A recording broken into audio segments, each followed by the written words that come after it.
Are you kidding me?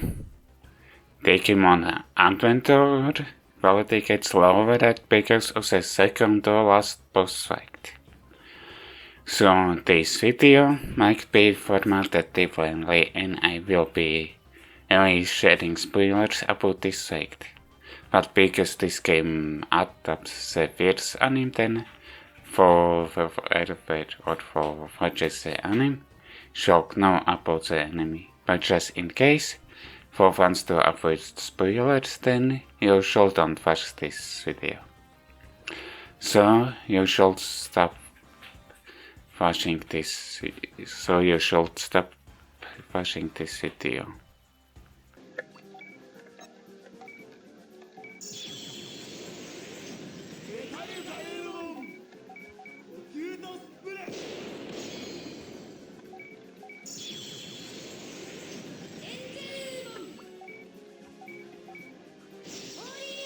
Hopefully for every fans to avoid spoilers are gone. So anyways about the battle. Of course it's battle against Digimon, until everyone returns to the party. Like you need to fucking 3 battles against Digimon, and only before the second there is a fixed save location. You can fight twice in the same turns in a battles, which also was done by different Digimon earlier. And turns out for the third one difficulty spikes up very act, even if there isn't any change of amount of attacks in the same turn. Sure, before the second battle there were grinding opportunities, but then it would work only for 3 Digimon, and at least one of them might not be a good choice against Digimon. And in that arena, the grinding may be annoying. No matter what I go to in the third Digimon battle I lost. Well, it isn't the only annoying thing in this game. No matter if you have more Digimon in the party, you get game over if your 3 Digimon get together, which was annoying earlier than this Digimon battle. Really? Like, why the game doesn't change to Digimon fucking fight? Understandable why if only the player would be able to switch between Digimon in battles. Why the game can change to Digimon that aren't defeated.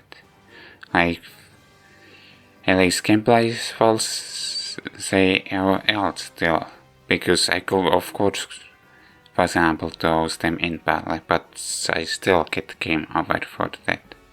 If 3 Digimon get defeated.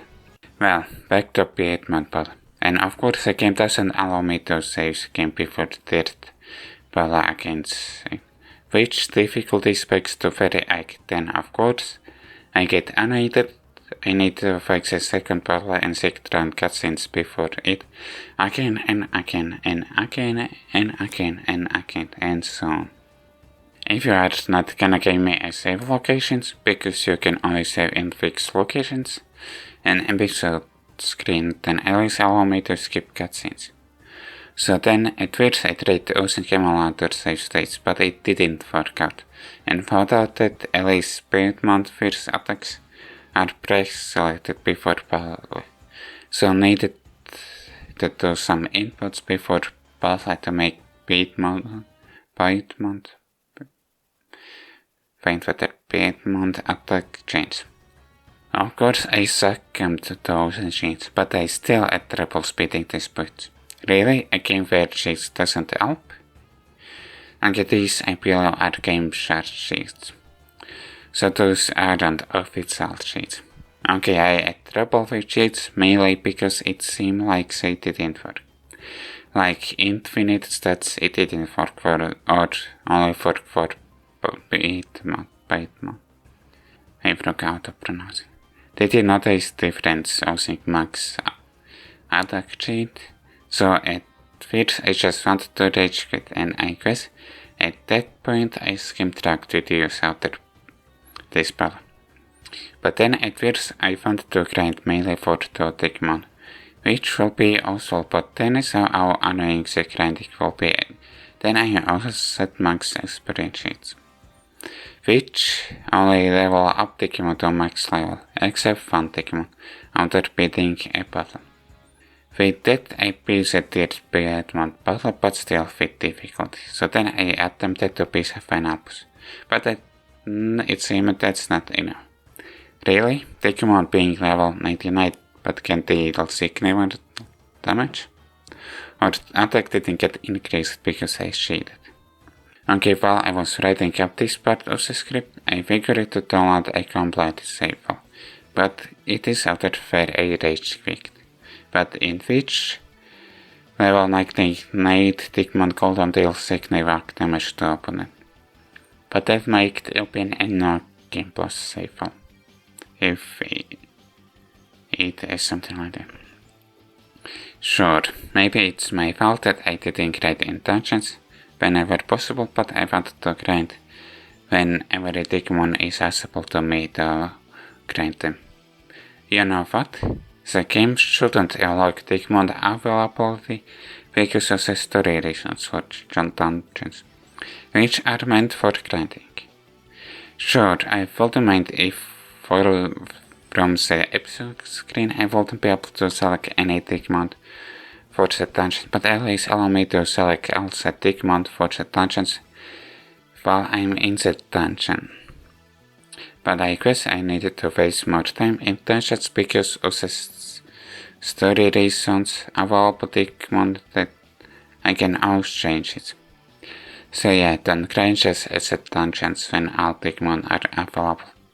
Another thing, until Digimon Ballet, more or less, I did the gameplay mindlessly, just using powerful attacks. Okay, before Digimon Ballet here and there, I needed to think a little bit more about what to use, but for the third Digimon attack, I needed to think more than that.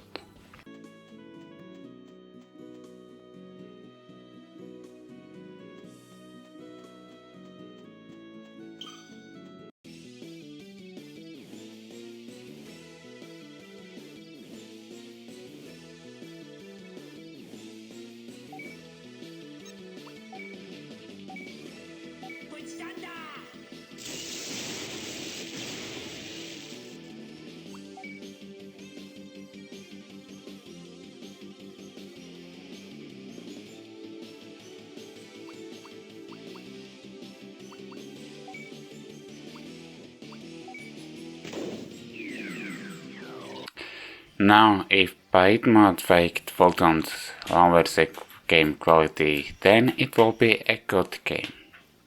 Like the gameplay more or less is same as for the story games. I'm guessing this could have been testing patterns for gameplay change in story games. But of course switching Digimon in battles isn't allowed, and Digimon that don't do battles in less than those for do battles. So that isn't the same experience kind for all Digimon in party. I guess maybe this way evening experience okay, maybe this way changing even game changing Digimon if all three are defected isn't alone because of this, because Digimon doesn't earn the same amount of experience who aren't in battle, and that will mess things up.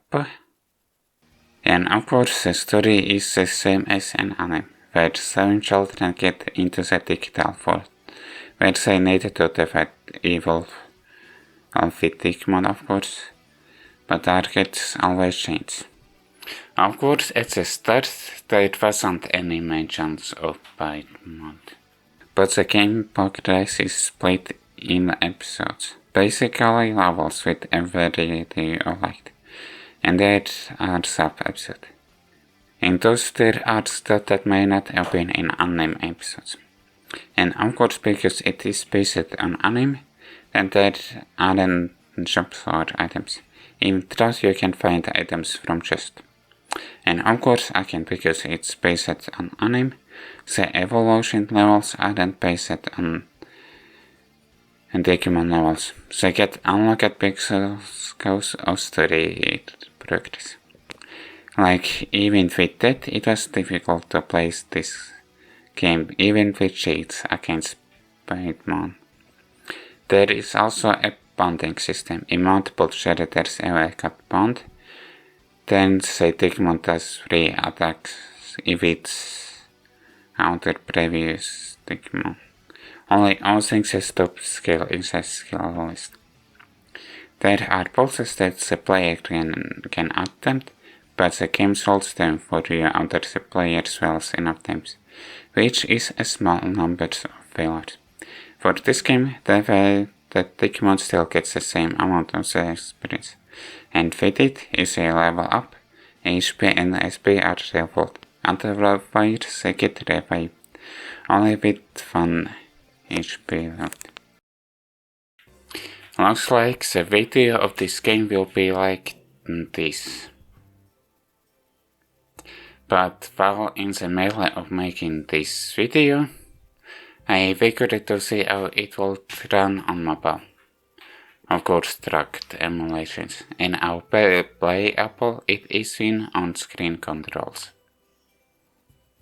At first, I transferred the cheated save file, but it still seemed to be too difficult. Then I figured to restart the game. Of course, with the mindset of attempting to overgrind when possible.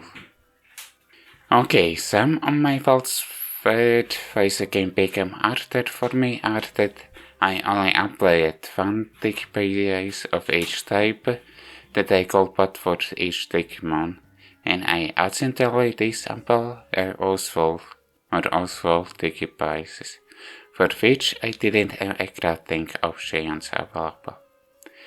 So in the second playthrough, I'm attempting to have more of the same type of Digipiece for every Digimon. And I will take time playing it. So anytime soon, I'm not planning to make an actual art review of this game. Maybe just in case I shouldn't be deleting game footage. But yeah, until the third month probably, it's interesting game. Even tracked, I mostly played mindlessly until that point. I hope you enjoyed this video, and if you did, leave like on it, subscribe and comment. See you next time. Leave like or like the video.